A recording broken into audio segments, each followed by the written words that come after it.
మళ్ళీ మొదటి నుంచి రానా?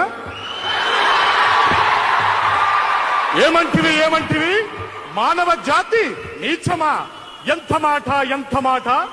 వైతరుని వరకు వెంటాడి వేధించి ముప్పు తిప్పలు పెట్టి మీ ధర్మసూత్రములను మంటగలిపి తన పతి ప్రాణములు దక్కించుకున్న నారీమణి సావిత్రిదే జాతి, మానవ జాతి.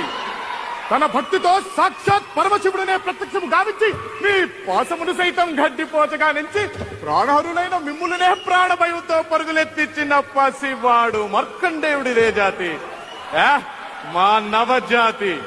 నీచమన్న మా జాతి మూలమున ఏనాడో ప్రతిష్ట మూట కట్టుకున్న మీరు నేడు జాతి అని మమ్ము అవహేళన చేయుటయా?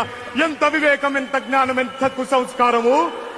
నేటి నుంచి దేవుడు అధికుడు, నడు రథముడు అన్న కించ భావాన్ని కూకటి వేళ్లతో సైతం పెకలించి వేసదా? ముక్తులు పొందే ముక్కోటి దేవతలు, దిక్కునలేలే అష్ట దిక్పాలకులు, మరుగుడు నుంచే పంచభూతములు సైతం జయహోన్నరుడు అని హర్షించే విధముగా సింహాసనము నవీష్టించదా? స్వర్ణ మణిమయ రత్న ఖచ్చితాలంకృతమైన ఈ సభా మందిరమున అకుంఠిత సేవాదక్ష పరివార సమూహ మధ్యమున కూతుల పరిరక్షణ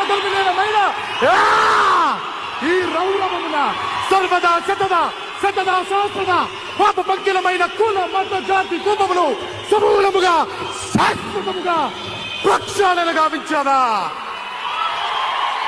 ఎనీ డౌట్స్?